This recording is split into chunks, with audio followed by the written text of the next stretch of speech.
seja muito bem-vindo ao nosso podcast, On Money, The Podcast. É um programa que a gente gosta de falar de finanças, economia, comportamento. E a gente traz essas coisas com a intenção de também fazer uma educação financeira, com um bate-papo muito descontraído. Então a gente separa algumas coisas para trazer e discutir com vocês. Hoje a gente vai falar aqui no nosso episódio, vamos falar um pouco de economia e a inflação, causas de inflação. Tá? Então eu sou Eduardo Toledo e vou estar aqui no programa de hoje com vocês. Eu sou Juliano Yunis, sou gestor de fundos de investimentos e vou trazer também aqui uma participação nesse assunto, né, trazendo um pouco da minha experiência, um pouco do meu conhecimento, e junto com o Eduardo a gente vai falar hoje especificamente do tema de inflação, que para a gente tem um significado importante, né, no contexto que a gente está vivendo atualmente, e tem um significado também importante aqui dentro do podcast, é o nosso, digamos assim, uma base teórica que, embora não seja muito profunda, é legal, é importante para a gente conseguir ter um rendimento bacana nos próximos podcasts, em que a gente vai tratar também de inflação, mas de uma forma mais sutil, trazendo aí dados e informações de várias regiões do mundo, incluindo o Brasil, tentando estabelecer o que a gente entende, né, de comportamento e de resultado que possa impactar na vida de vocês, né, na nossa vida de um modo geral como investidores no mundo financeiro. Né? Muito bacana. A gente separou algumas figuras, alguns gráficos para a gente comentar nesse podcast.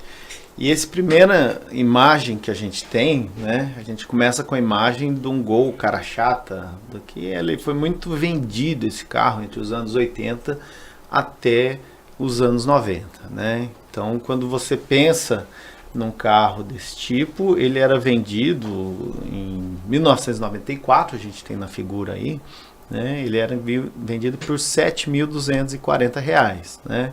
Quando você traz a valor presente, isso hoje está equivalente aos 44 mil reais. Quase 45 mil. Isso, né? 45 mil reais, exato. O interessante dessa figura, né, é para tentar dar uma contextualizada no significado de inflação. Né? Então, embora a gente esteja falando muito de inflação hoje em dia, razão da situação econômica que o país está enfrentando, o mundo está enfrentando de modo geral, para uma grande parte da população, que tem menos de 40 anos, a inflação é uma espécie de ficção, é uma coisa que está sendo experimentada pela primeira vez e ainda não é sentida como a gente sentiu. Quem tem um pouco mais de 40 anos passou por experiências muito significativas com episódios de inflação. E o nome é experiência mesmo. Experiência. A impressão é que dava que ninguém sabia o que estava fazendo, né? Quando você usa e vê as teorias que o pessoal aplica hoje, realmente eles não tinham a mínima noção do que estava fazendo. A gente teve uma evolução substancial. Com certeza. E isso também é importante, a gente discute isso durante esse podcast, né? Porque tem um reflexo muito interessante do ponto de vista político, né? Que a gente muitas vezes discute política e não deixa isso de lado. A gente não tem uma compreensão clara de que algumas políticas são fundamentais para manter essa estabilidade econômica que a gente está começando a ter dificuldade de manter. Né? Então, o bacana, no fim das contas, é você ter condições de trabalhar esses conceitos na cabeça e fazer uma avaliação mais ampla, mais complexa. Né? E aqui, no caso da figura, né, o que a gente está tentando mostrar é o significado de um aumento, né, o conceito de inflação. É um aumento sustentado, contínuo, né, no nível geral de preços. A gente está mostrando um item e a lógica seria você imaginar que você compra hoje um carro popular, equivalente, digamos, um carro que hoje custa 60 mil e que seria equivalente a 10 mil reais se você não tivesse inflação nesse período de 94 até hoje. Então, essa corrosão do poder de compra, né, é o que a gente classifica como inflação. E aí a gente passa também a discutir, né, Eduardo, alguns outros termos que a gente utiliza quando se trata de inflação, que acabam gerando confusão na cabeça das pessoas. Né? Então, por exemplo, taxa de inflação e inflação. A inflação é um fenômeno, mas o que a gente faz em geral é uma medida para se conseguir uma taxa de inflação, não é isso? E a taxa de inflação, então, é que vai demonstrar para a gente se a situação está ruim ou está boa em relação ao que a gente considera adequado de inflação, né? Então, a taxa de inflação é o que a gente chama de velocidade de mudança da movimentação dos preços. E a gente experimentou uma taxa de inflação aí agora acumulada, passando aí 2 dígitos, né, Eduardo? Uma coisa que a gente já há algum tempo não tinha. A gente já há algum tempo não tinha uma experiência dessa, né? Exato, né? Desde que o Banco Central, há algum tempo, ele adotou essa política de controle de inflação, né? A gente lembra que o Banco Central é o responsável pela política monetária do Brasil e é um dos que controlam, que tem maior poder de controle da inflação através da demanda do dinheiro e da taxa de juros, né? Ele é o guardião da inflação, entre aspas. Da inflação, né? É o primeiro interventor na inflação. E mesmo com todos os alertas, né, mesmo tendo sido um dos primeiros bancos centrais a entrar forte com o aumento da taxa de juros, ele não conseguiu conter esse aumento da inflação, né? Então você tem tanto a política fiscal e a política monetária para você combater a inflação. Então na política monetária houve sucessivamente, e está havendo ainda sucessivamente, o aumento da taxa de juros para tentar conter a inflação. Porque a inflação, né, apesar de tudo, ela é um dos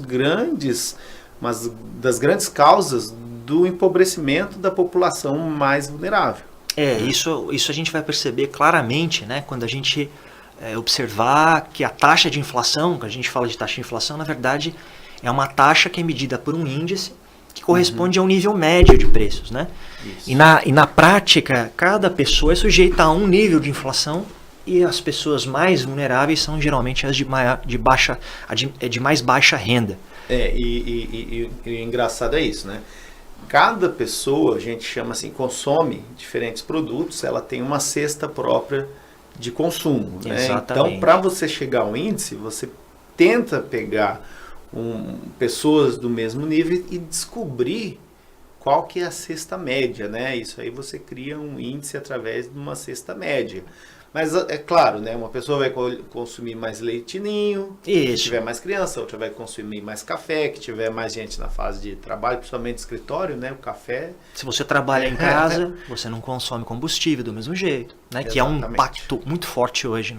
É um dos componentes da cesta que é provavelmente de maior impacto, né? Nos últimos tempos. Então, tudo isso acaba gerando uma inflação muito singular. Cada um tem a sua de fato a sua taxa de inflação. Mas de forma prática, a gente acaba adotando uma taxa única. Na verdade, são índices, algumas, né? Taxas, né? São alguns índices, né? Mas a gente utiliza algumas de forma oficial, né? Como o IPCA. E continuando nos nossos termos, que são importantes para a gente ter uma compreensão melhor de inflação, a gente também tem 2 termos importantes e que são muitas vezes confundidos, que é a deflação e a desinflação. Exatamente. Né? Então, a deflação, que é um termo que é confundido com a desinflação, então, deixando fixo de forma bastante clara, a deflação é negativa, é uma inflação negativa. Né? Então, é uma redução da capacidade econômica. Então, a gente tem uma capacidade produtiva instalada e ela está abaixo, está reduzindo a um ponto que a gente considera negativo de PIB. Né? Então, isso é prejudicial. Na maioria das vezes prejudicial. É muito prejudicial. É considerado pior que inflação. É pior que inflação e é o pior dos mundos, né? Uma estagflação. Há uma dificuldade de ter certeza, né, do que seria pior, mas é considerado assim uma depressão muito forte da situação econômica. A ponto de gerar uma desinflação, né? Porque em geral, quando um preço aumenta, a deflação. Eu vou falar da inflação. Quando um preço aumenta, né?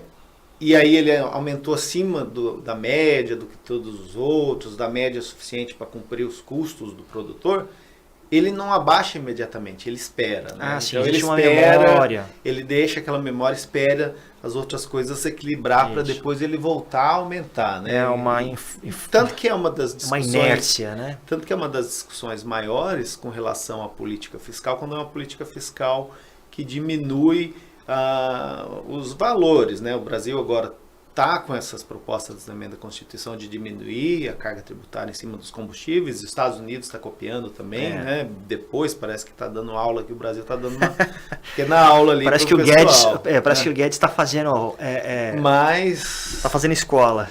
Faz escola, né? Você sabe quais são os vetores. Então é política monetária e política fiscal. Monetária deixou por conta do Banco Central independente, né? E sobrou na mão do governo a capacidade de mexer na política fiscal. A política fiscal, ela tem efeitos mais lentos. Tem um lag, né? Tem um lag. Então você vai receber resultados lá na frente. Exato. E isso a gente tem uma necessidade de satisfação muito imediata em relação à inflação. Claro. Então acaba tendo dificuldade de perceber o resultado, né? Porque vai demorar. E vai demorar, com certeza, né? E o objetivo de fazer esse tipo de controle, né, que a gente está fazendo agora, é buscando a desinflação. Isso. Não mas, é a assim, deflação, é a quando desinflação. Tem essa política fiscal, né? O empresário, ele vai esperar o nível de preços do restante chegar naquele benefício. Ele precisa que ele ter uma ele não percepção, vai necessariamente né? Passar.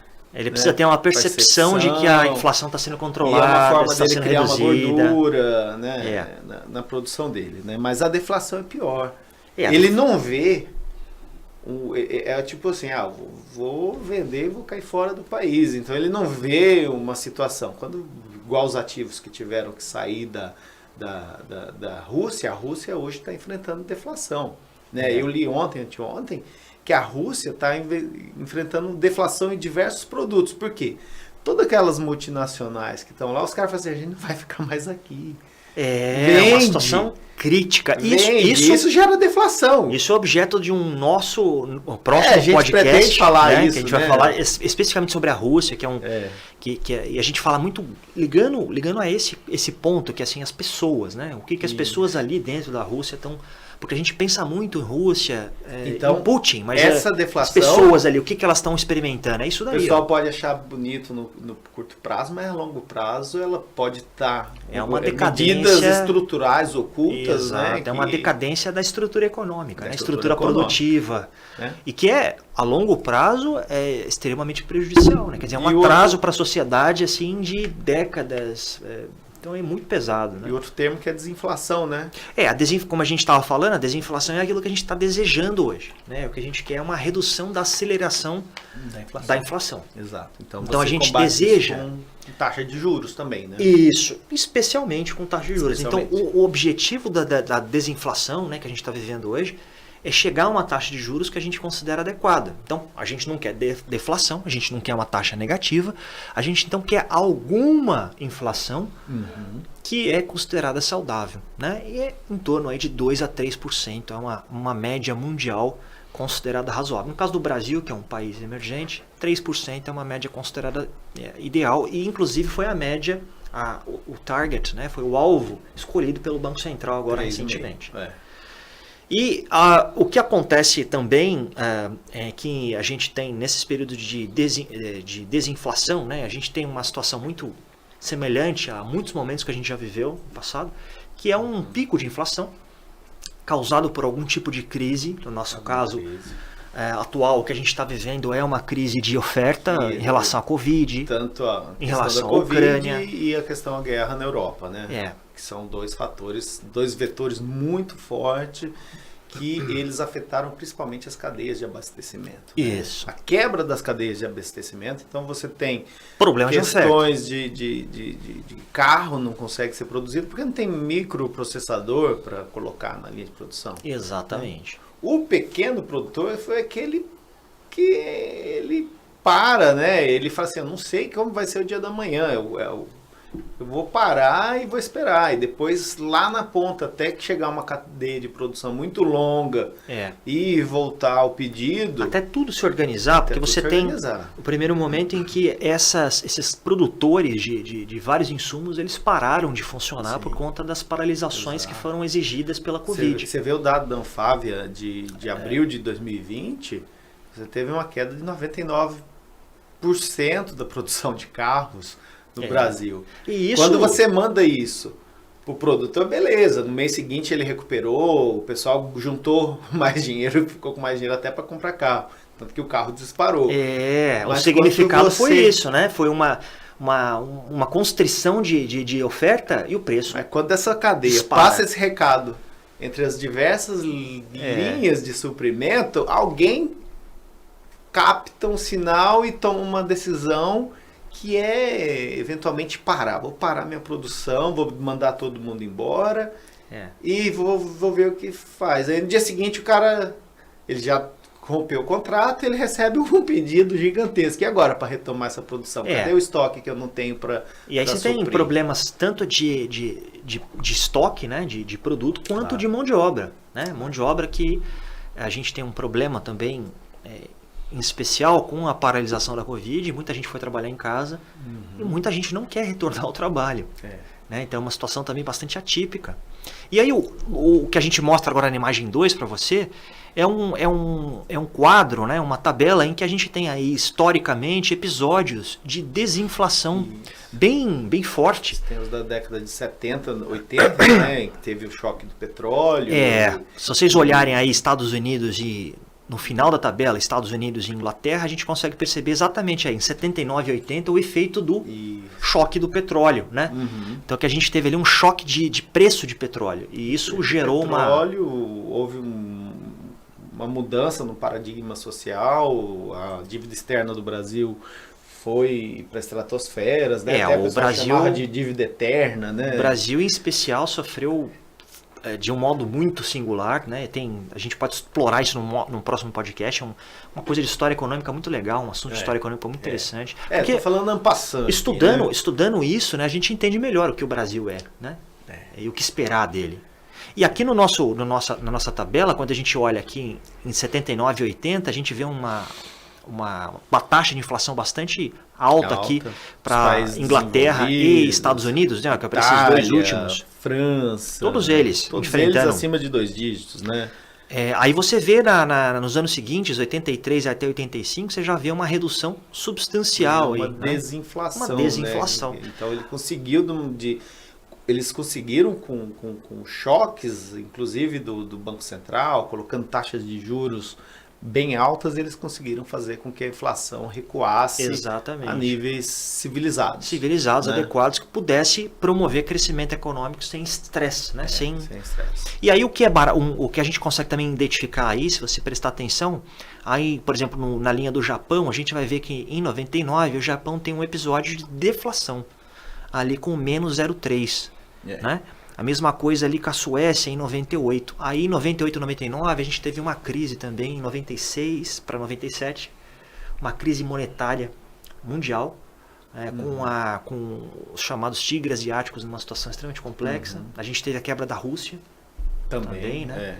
Então foi um momento também de estresse e gerou naturalmente um problema aí para o mundo inteiro, que já estava nesse momento aí relativamente bem integrado. Foi quando aquela questão, uma economia madura desde aquela época, já com essas taxas de crescimento muito baixas, assim como a sua taxa de juros do Banco Central é baixíssima, para tentar fazer com que as pessoas consumam. Inclusive negativa.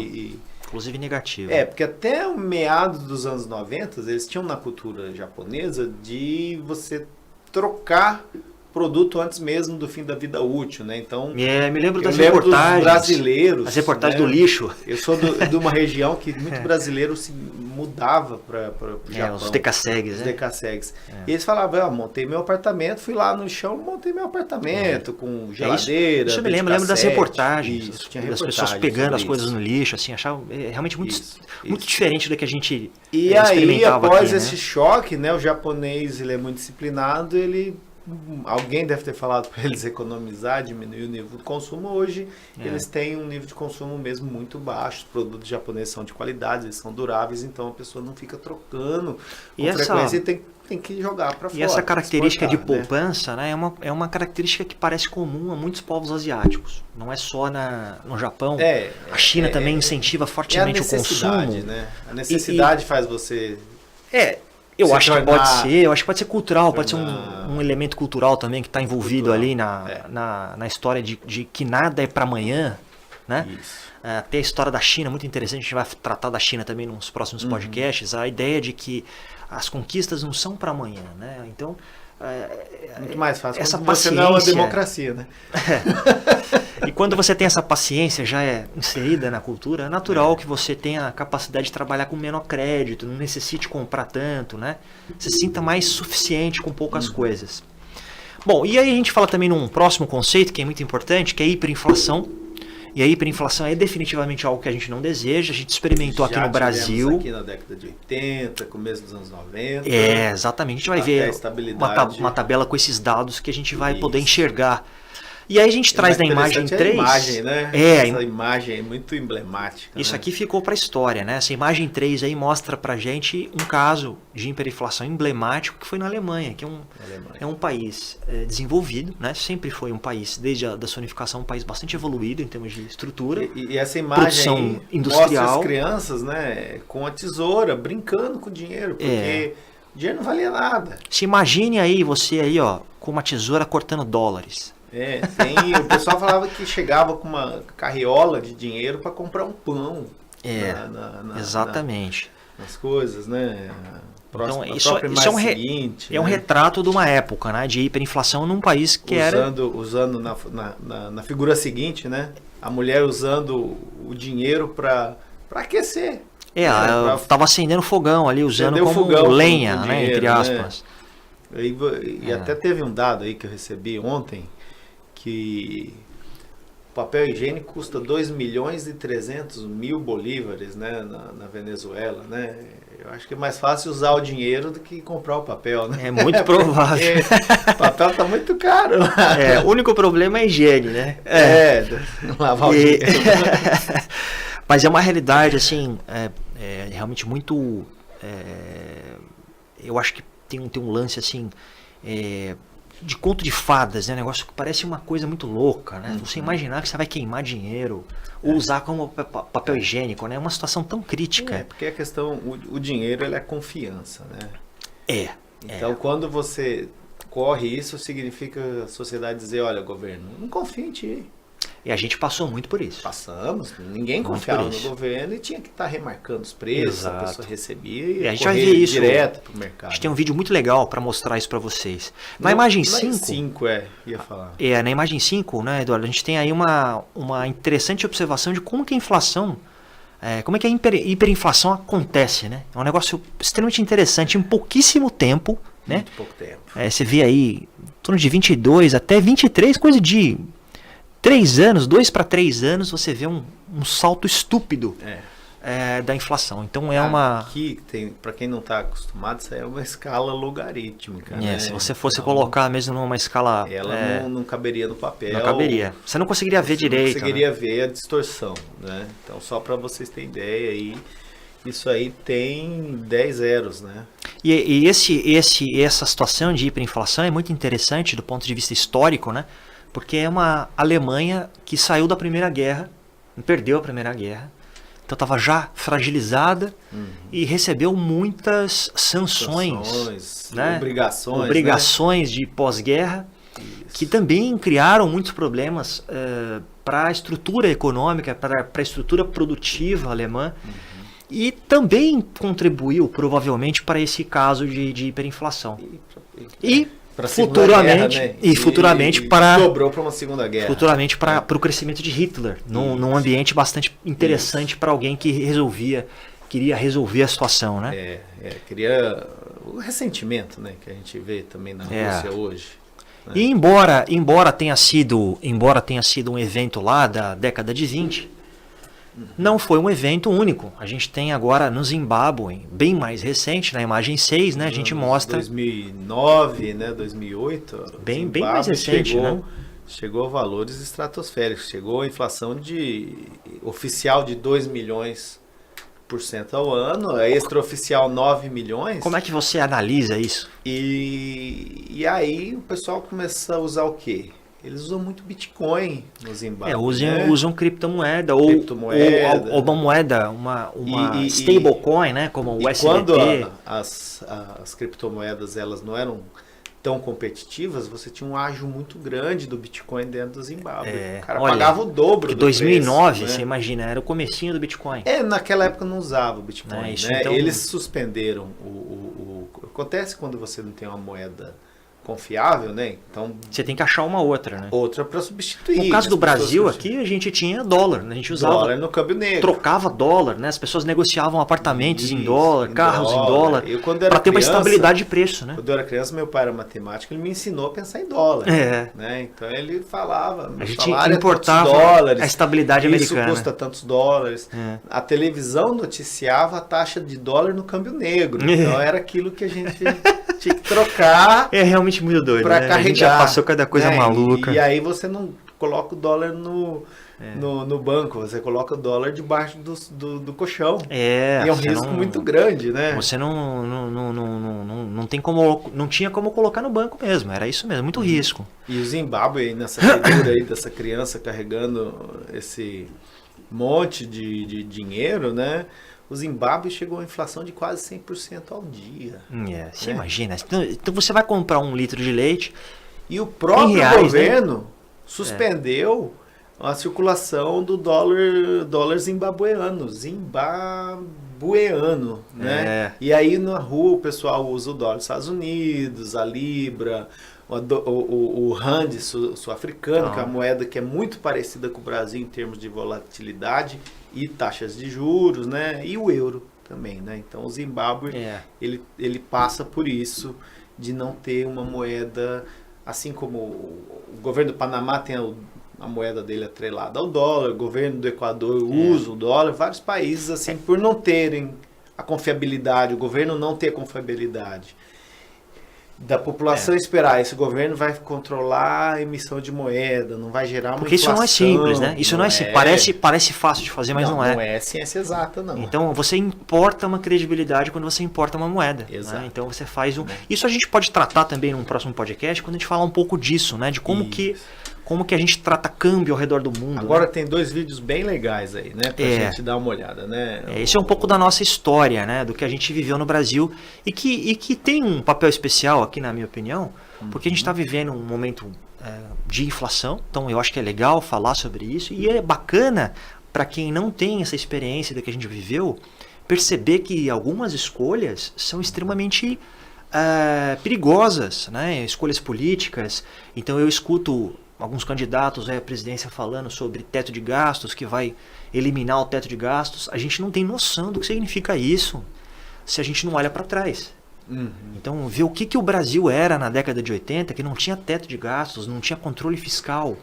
O governo ele vai imprimir o dinheiro para honrar suas obrigações de juros. Ele era o precursor da inflação. E né? Ele era o responsável dessa pela forma inflação. ele mesmo. Então, assim, é uma questão bem mais completa. Eu acho que quando o governante está lá, ele tem uma pressão de todos os lados e capacidade de convergir. Né? Por mais que ele, às vezes, o discurso é uma coisa, mas quando eleito, ele pode se mudar. E espero, né? A gente sempre tem que ter essa esperança, né? De que uma coisa é o momento de eleição e a outra é o momento da realidade. O né? discurso pessoal fala muita coisa e quando é eleito tende a buscar uma convergência muito mais comum. Isso é o bom da democracia, né? Porque às vezes uma pessoa pensa alguma coisa, mas na hora de implementar ela tem pressões de todos os lados da sociedade. Né? Verdade. Então passa esse vídeo aí, primeiro, que eu acho bem interessante. Esse era o Brasil da inflação. Esse era o Brasil do Cruzeiro. Quando você vinha para o supermercado fazer suas compras, a cada dia, a cada semana, todos os meses, os preços iam aumentando. Você ia comprar um pacote de maisena, um mês depois era 15% a mais. Agora não. Nós estamos vivendo o Brasil do cruzado. O Brasil em que a dona de casa, na maioria das vezes, vai fazer a compra com uma lista da Sunab, com uma lista do governo, que fixou os preços dos produtos, que congelou os preços. Vamos ver aqui nesse supermercado se isso realmente está acontecendo. Leite Ninho, que é um produto fundamental para a criança. Os preços estão congelados? Se a gente abrir essa lista, nós vamos ver Leite Ninho e Pó Ninho, 14 cruzados 75 centavos. A gente pega essa lata, 14 cruzados e 75 centavos. Quer dizer, o leite ninho está tabelado nesse supermercado, a maisena está tabelada e vários produtos que nós acabamos de conferir realmente estão tabelados em loja. É muito impressionante, né? A gente se vê um vídeo desse, é difícil não rir, porque era um conceito. E uma mistura de riso com choro, né? Porque riso com choro, era esperança, uma esperança que rapidamente virou vinagre, né? De certa forma. Ali a gente vê, né, o plano cruzado com uma política de controle de preços, congelamento de preços. Congelamento. E ali é o comecinho do plano, né? Então você vê ali que tinha produto na prateleira, o mercadante está feliz ali porque ele está mostrando que a coisa está funcionando. O negócio, né? Vai parar de aumentar de preço, tá tudo ali, né? E na sequência a gente tem outro vídeo, né, que mostra um pouco as consequências, né? Pouco tempo depois do que tinha acontecido. Roda pra gente, o Davison. Se o abate dos bois não se normalizar nos próximos dias, o governo promete que vai lançar mão da Lei Delegada número 4 e confiscar o boi no pasto. A Polícia Federal e a SUNAB já estão preparadas para o confisco. Nós fomos buscar 2.000 e trouxemos 2.000. A maioria dos pecuaristas vem colaborando com a população, colocando gado para o abate. Mas uma minoria de sonegadores e especuladores ficou contra a população. E é contra esses que o governo está agindo. Nós vamos tentar achar apenas 10 produtos. Dos 10 produtos da nossa lista de compras, nós só conseguimos encontrar 6. O arroz, este papel higiênico que só tem agora desta marca, o óleo de soja que também só tinha desta marca, o feijão, o sabão, os únicos que ficaram na prateleira, a carne e, é claro, de segunda. Aí a gente vê, né? Depois que passa o primeiro vídeo, cheio de esperança, cheio de expectativas positivas para o futuro, na sequência a gente vê a realidade chegando, né? A realidade ela é crua. Então você colhe aquilo que você planta. Então quando você tem um mecanismo de que a inflação ela continua a corroer e aumentar os custos da produção, quando isso chega para o produtor, o que ele faz? Ele desiste de produzir. Desiste. Né? Imagine você, se você produz um produto por R$10 e você tem que vender ele a 5. Como? Como você vai fazer isso? Você simplesmente não vende. Ou você vai vender por 12 para quem quiser pagar 12 de forma legal. E a gente vê que isso acontece, principalmente os produtos são commodities que estão às vezes abaixo do... O produtor viu que está abaixo do preço de mercado dele, quer dizer... O custo dele está acima do preço de mercado, ele não vai conseguir repor, ou às vezes ele não consegue colocar. Ele abre o caminhão e joga fora. Joga fora. Isso está acontecendo. Subir o preço, fazer subir o preço. Isso ocorre. É uma prática comum. Isso ocorre com uma certa periodicidade, assim como está ocorrendo na Ucrânia hoje em dia. O cara não tem como escoar a sua produção, ele simplesmente... Tem recorde de produtividade, eles são muito produtivos em diversos alimentos, mas ele está simplesmente doando, quem vai lá pega, mas eles não estão muito se preocupando com a distribuição também. Né? No caso brasileiro, né, o que chama atenção aí é que essa situação, né, aconteceu logo depois, e em seguida veio o Plano Cruzado 2, né, em 87. Então era uma forma de tentar remediar a situação. E na prática, o que aconteceu aí nessa década de 80, com todos os planos, era uma incapacidade do governo ter disciplina fiscal. Então, não havia um elemento fundamental para que a coisa andasse, né, para que a inflação fosse de fato controlada.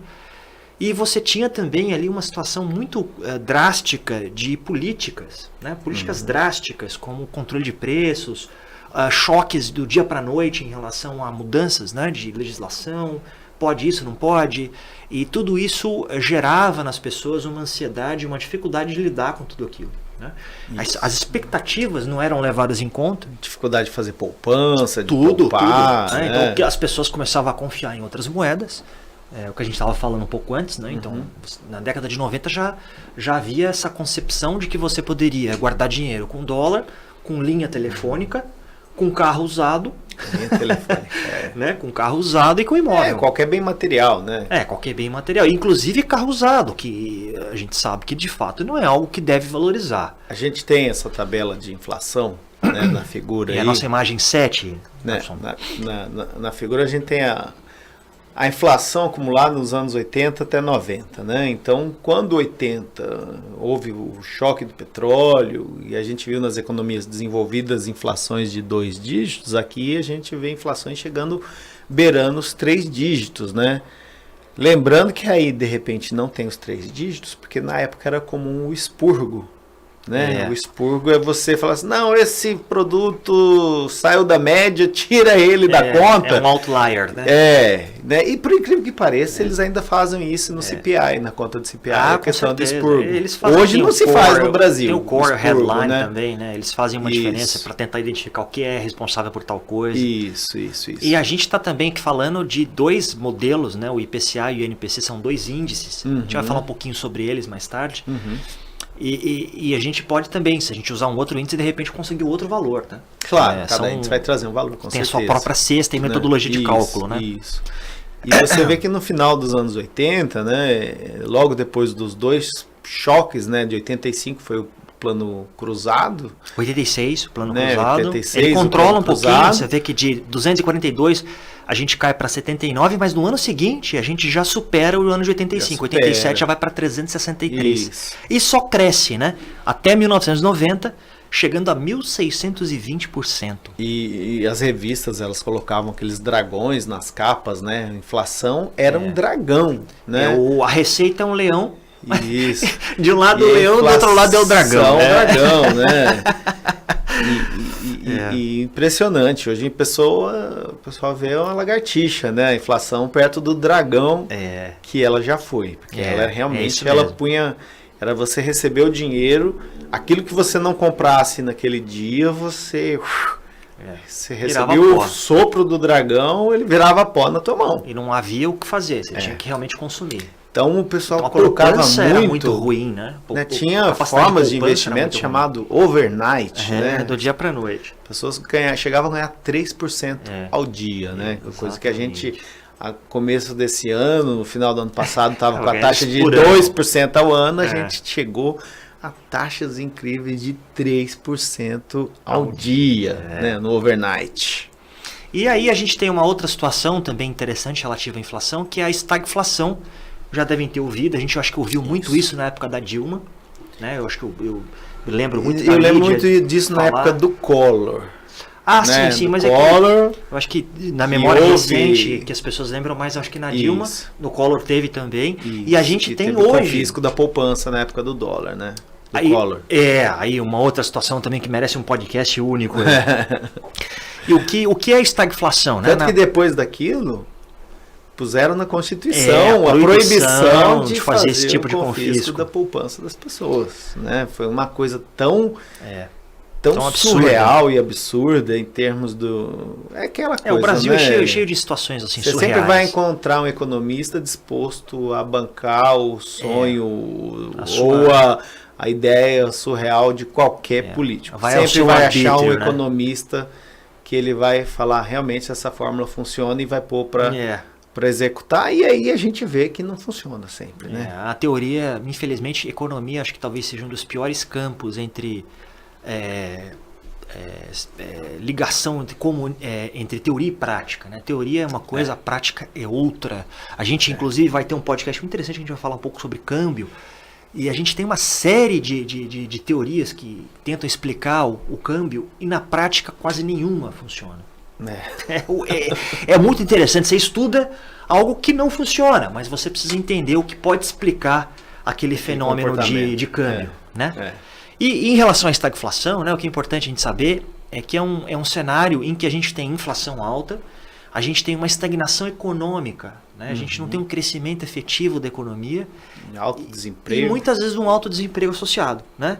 Então é importante a gente falar um pouco sobre a estagflação no cenário de hoje, né? Então a gente tem aqui um dado relativo à estagflação e relativo ao Brasil, que é uma perspectiva do Banco Mundial, né? uma informação recente a respeito desse período que a gente está vivendo. E a visão aqui é que a gente vai ter aqui um período de estagflação, né? Olha só, aqui de acordo com o documento, né, do Banco Mundial, a gente vai ter uma pressão da inflação sobre a renda, estagnação de investimentos em empresas, incerteza política travando o Brasil. Então, em 2023, o impulso fraco e os efeitos de curso da política monetária apertada nos investimentos da atividade devem limitar o crescimento, né? Então, isso é um cenário muito próximo ao que a gente consideraria de estagflação, né? A gente teve também no mundo algumas situações parecidas. Na década de 70, com a crise do petróleo, a gente também gerou estagflação no mundo. No Brasil, novamente, quem vai salvar vai ser o agro, né? O agro vai vir bem forte, principalmente pela substituição da Ucrânia. A Ucrânia é um grande produtor. Eu acho que a gente tem aí um cenário bem legal. Acho que tem esse lado. Isso, mas tem tem essa oportunidade. Um lado de risco também Isso. é que se a gente tiver mesmo uma pressão forte do Fed em relação à taxa de juros, a gente pode ter uma queda forte de commodities. Então, embora a gente tenha aí um papel importante nos commodities em termos de produção, a gente vai ter uma pressão de preço para baixo.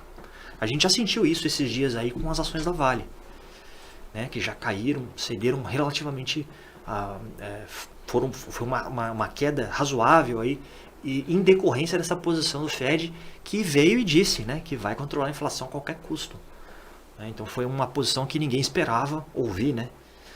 Eles estavam tão lenientes com a inflação, o quantitative easing deles jogando dinheiro, inflando o seu balanço de uma forma e o medo surreal. E agora eles viram que a conta chegou. E o medo é realmente perder a mão e provocar uma deflação.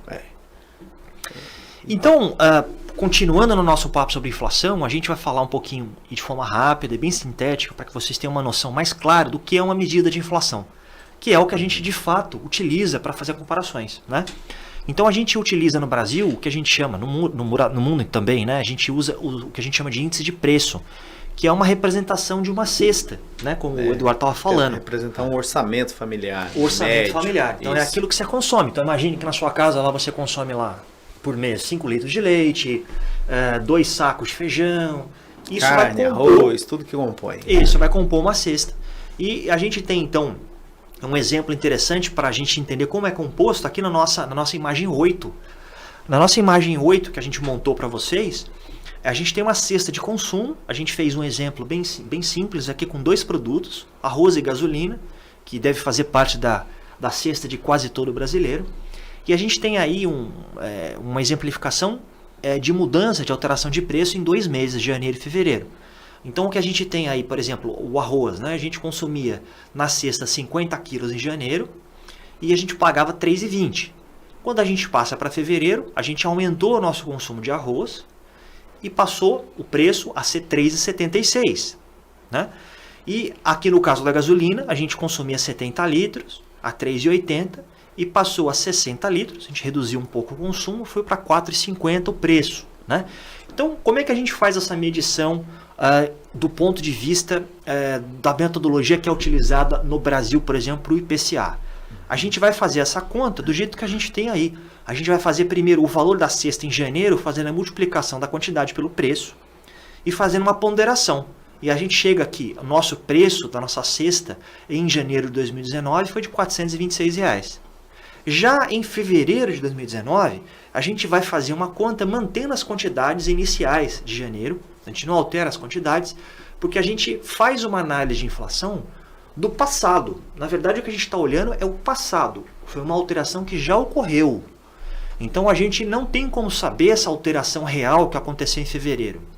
Embora ela tenha ocorrido em fevereiro, o que a gente vê em fevereiro é apenas o preço. A quantidade a gente só vai perceber depois.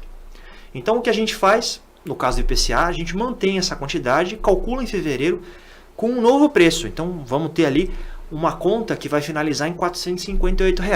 Então, de janeiro para fevereiro, aquilo que você consumiu, aquela mesma quantidade que você consumiu, exigiu de você essa diferença de 426 para R$ 458.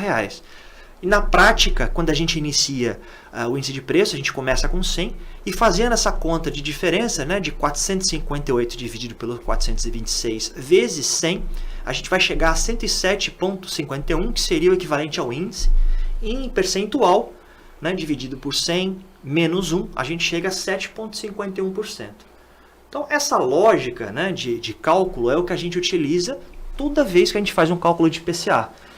Claro que no caso do IPCA, tem uma metodologia mais específica em termos de quais são os bens, as quantidades. Quantidade de bens bem mais ampla, né? E quem Tenta são os refletir. entrevistados nessa pesquisa de orçamento familiar, né? No caso do IPCA, eu acho que são até 44 salários mínimos, né? O INPC, por exemplo, que é um outro índice, ele utiliza uma faixa de renda menor. Então, em geral, ele acaba tendo um impacto, ele acaba sendo uma medida de inflação mais adequada para uma determinada população, né? E aí a gente tem, em relação aos índices brasileiros, a gente tem muitas diferenças entre índices porque eles medem, ou eles tentam medir cestas diferentes e que têm funções diferentes, né? O IPCA talvez seja o mais importante, porque é aquele que compõe os índices oficiais, né? Você compra título do Tesouro com base no IPCA, você faz a avaliação de salários, né? Aumentos de salários, né? Reposição de valores de salários com base no IPCA. E em alguns casos você pode usar também o IGPM. Né? O IGPM que tem um histórico muito específico que estava atrelado ao dólar, à variação de matéria-prima, porque era ligado para ele era utilizado por uma determinada classe de empresas que precisavam ter uma visão mais clara da variação de preços de commodities, variação de preços de produtos que eles importavam para sua produção. Só que o IGPM, por conta de ter um peso maior, estabelecer um peso maior para produtos importados, para câmbio, acabou também tendo um resultado ainda mais pungente do que o IPCA, em termos de percentual. E, infelizmente, o IGPM compõe boa parte da base de cálculo aí de aluguéis. Essa questão do câmbio ele foi criado até para ter uma credibilidade maior nos anos 80, né? Tinha uma necessidade, né? Tinha necessidade de ter essa atrelar a moeda forte, né? Para que houvesse mais confiança. Confiança, exatamente. E alguns produtos, como por exemplo o aluguel, é indexado pelo IGPM, né? E faz mais sentido, né? Se você imaginar, por exemplo, no caso do INCC, que é utilizado para construção civil, a cesta de produtos tem a ver com o que está ali ligado à construção civil, né? Não tem arroz e feijão ali. Então faz mais sentido ter uma inflação própria, né? O ideal seria que tivéssemos a nossa própria inflação, né? Nossa própria taxa, porque a gente teria certeza absoluta do que a gente está tendo de inflação. Eu faço o meu controle aqui na minha tabela, na minha planilha, eu sei quanto noção, que gasta, né? Tem noção de quanto aumenta ou não, né? E quando a gente... Impressionante, o custo ele muda, mas o que a gente ganha parece que é sempre bem constante. E aí é que você sente o peso da inflação. Isso, e aí você sente o peso da inflação. Exatamente. Você tem que fazer aquela mudança, né, na sua cesta de consumos. Então aquilo que você consumia, você começa a fazer substituições, tanto dentro do mesmo setor, ou às vezes mudando até de setor, deixando de consumir determinado tipo de bem. A clássica alteração, né, da manteiga pela margarina. Países que teve inflações muito grandes, como a Venezuela, o pessoal vê realmente a mudança drástica o shift, né, do setor que a pessoa consome. Né? No caso do Brasil também, na época em que a gente teve hiperinflação, a gente tinha a situação de ter, por exemplo, apenas uma marca, né, um único produto. Né? Na imagem 9, né, que a gente mostra em sequência, a gente tem exatamente essa visão clara de inflação em determinadas faixas de renda.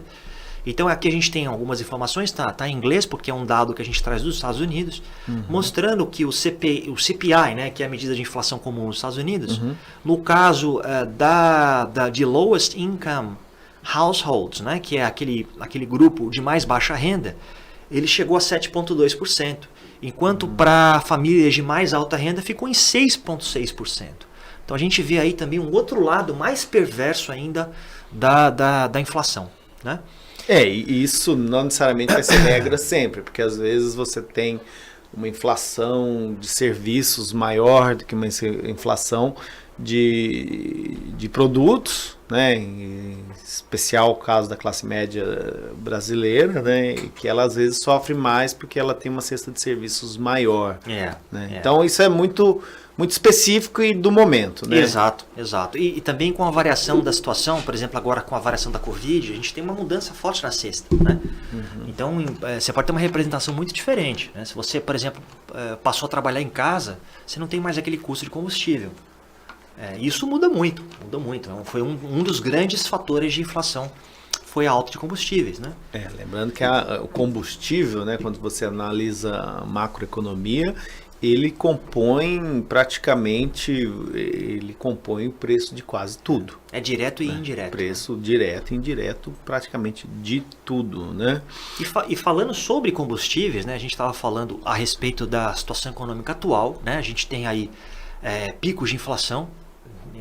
A partir aí de 2021 para 2022, a gente tem aí um trabalho do Banco Central tentando segurar essa inflação e a gente tem uma dificuldade de compreender o que está acontecendo. Então a gente detalha também agora o que a gente costuma classificar a inflação em dois tipos, o que a gente chama de inflação de custos e inflação de demanda. Uhum. A nossa situação atual é mais considerada pelos especialistas como uma inflação de custos. Atualmente É uma inflação que está ligada aos custos de produção, né? Que foi essencialmente o que ocorreu, né? A gente ouve aí um estrangulamento da produção mundial de insumos. Isso, uma quebra e aí na o que cadeia de aconteceu com os produção. carros? Né? Os carros são um bom exemplo, né? Exato. Então a gente tinha vários fabricantes de vários produtos que eram vários equipamentos, várias partes que eram utilizadas nos carros que pararam de produzir. E os carros pararam de ser produzidos. Então o que havia de estoque, o que havia de estoque começou a ganhar preço, né? Ganhar corpo. Porque havia mais gente querendo do que... e menos oferta. Exato. Né? Então é exatamente isso que a gente viveu nesse último ano, no ano de 2021, e agora sentindo mais fortemente em 2022. Né? Então esse é um exemplo, né, o que a gente chama de inflação de custos, em que a gente tem um aumento de custos de forma generalizada. Né?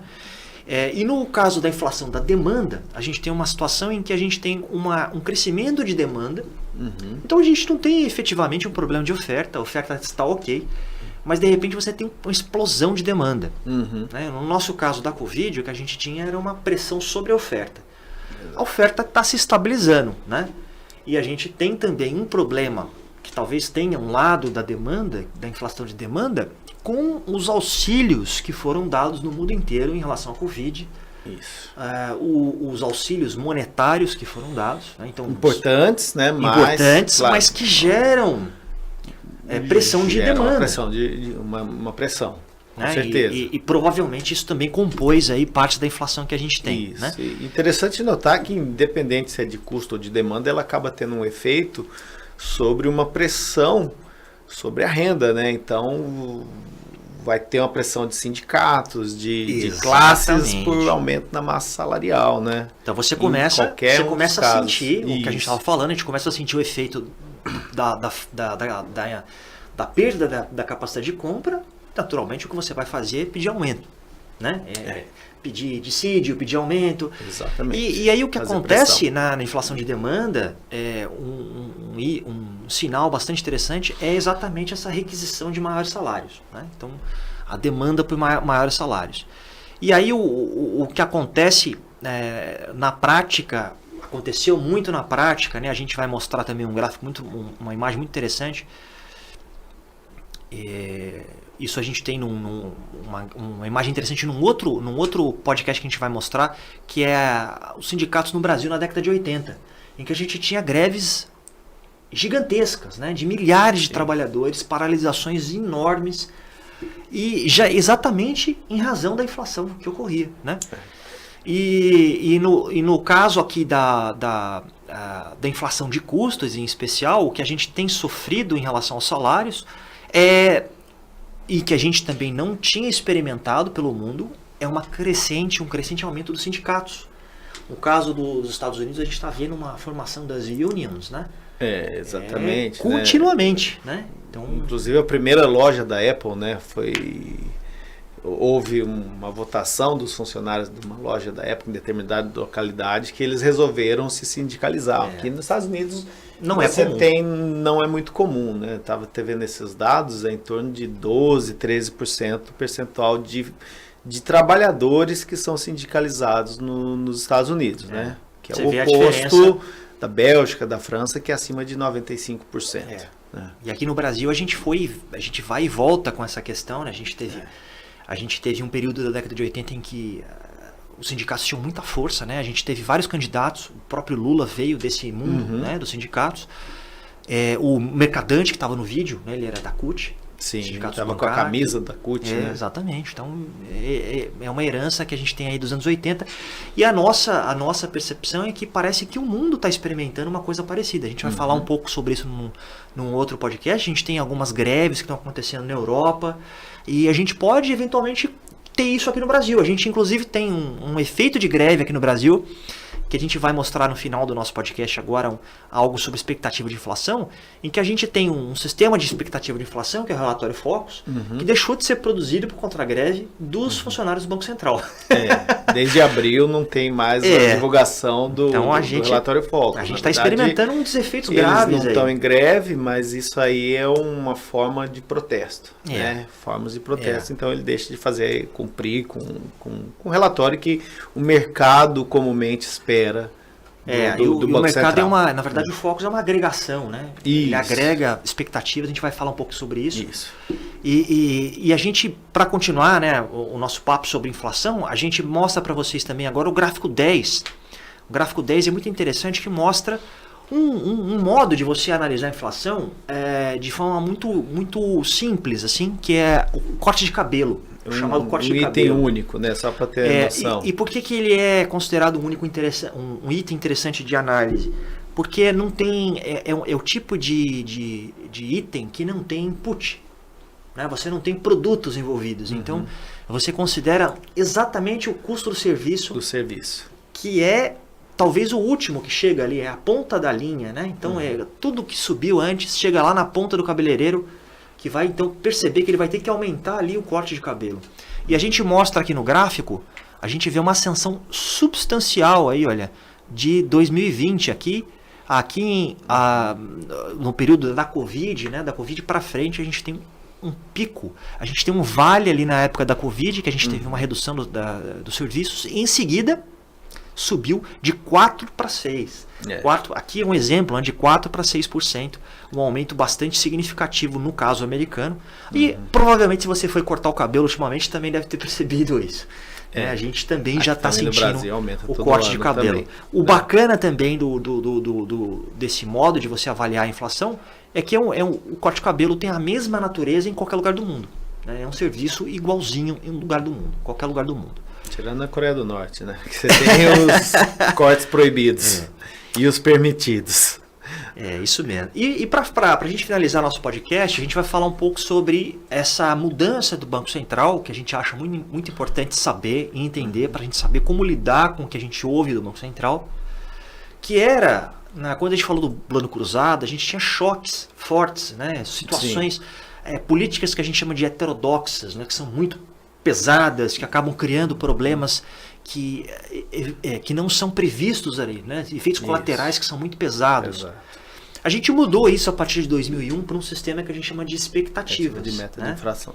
Então a gente começa a trabalhar com metas, e o objetivo do Banco Central é trabalhar com uma meta de inflação a ser alcançada, e ele faz então um controle através da sua política monetária para manter aquele objetivo de taxa de inflação. Né? Existem outros objetivos também que o Banco Central busca, mas o principal, talvez que a gente consiga perceber nesse momento, é justamente... E que ele ganhou muita força através da independência. Né? Os Estados Unidos, ele passou a independência do Banco Central nos anos 70. Exatamente. Justamente para poder... Quando houve a primeira crise do petróleo, né? Exato, antes até daquela que a gente mostrou no gráfico, um pouquinho antes, teve esses problemas, e aí eles decidiram que não ficasse na mão do governo, decidir porque ele ia querer usar de uma forma eleitoral, que para a coletividade ia ser pior. Então lá, nos anos 70, eles deram a independência ao Banco Central, e aqui a gente teve a independência do Banco Central muito recente, o que permitiu que o Banco Central, de uma forma independente, buscasse... Né, o controle da inflação. Sim. A gente evoluiu muito. Isso. Isso a gente não pode deixar de falar, não. Isso, chegamos aqui nessa fórmula bem... Na imagem 11, para vocês, olha, isso não é para assustar ninguém, não. Né? Isso daí não é uma coisa em que a gente deve se concentrar, não. Aqui é só para a gente entender como que a expectativa de inflação, que esse nosso R aí, a nossa fórmula é para encontrar essa expectativa de taxa de juros nominal de curto prazo. Né? Então, o que o governo, né, na verdade, perdão, o que o Banco Central vai levar em consideração e que a gente precisa trabalhar é a questão que a gente tem aqui na segunda fórmula, é o que a gente chama de expectativa de inflação. Então, o Banco Central ele trabalha muito com essa expectativa de inflação, ele vai medir essa expectativa de inflação. Isso vai ajudar muito a trabalhar o conceito de inflação inercial. Isso. E tentar porque você gerar, pelo menos atualmente, uma desinflação, né, para níveis saudáveis. Exatamente. Né? E esse modelo, né, é o que tem funcionado melhor ao redor do mundo. Né? Então, aqui a gente tem um abandono da sistemática monetária, dos monetaristas, né, que a gente pode abordar num próximo momento, num próximo podcast, e que traz para a gente uma observação, né? Isso traz para a gente uma clareza do que a gente pode esperar do Banco Central. Como é que ele opera? Né? Então ele opera com expectativa. E a melhor forma da gente enxergar as expectativas do Banco Central é com o relatório Focus, que agrega as expectativas das pessoas, né? Dos operadores do mercado. Isso. A gente tem, infelizmente, essa situação de greve, que é uma repercussão da inflação. Né? Então você vê que as coisas estão todas ligadas. E a gente tem nessa imagem 12, né, Eduardo, um exemplo do relatório Focus. Esse é já o de 29 de abril, né, que foi o último que eles divulgaram, né.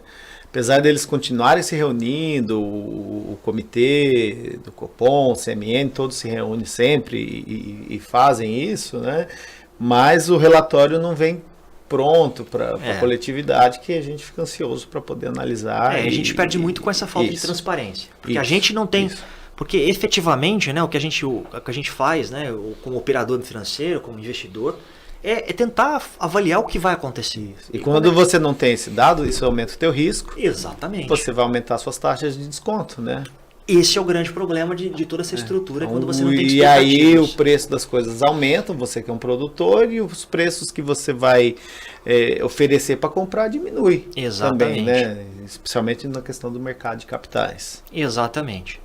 E por último, né, só para finalizar o nosso conceito de expectativa de inflação, como a gente disse, né, nos Estados Unidos o Fed utiliza muito esse sistema de expectativas e as expectativas de lá são tão fortes, né, o negócio é tão interessante lá que você pode usar as expectativas para fazer uma prévia do que você pode esperar mesmo. Lá é uma coisa muito interessante.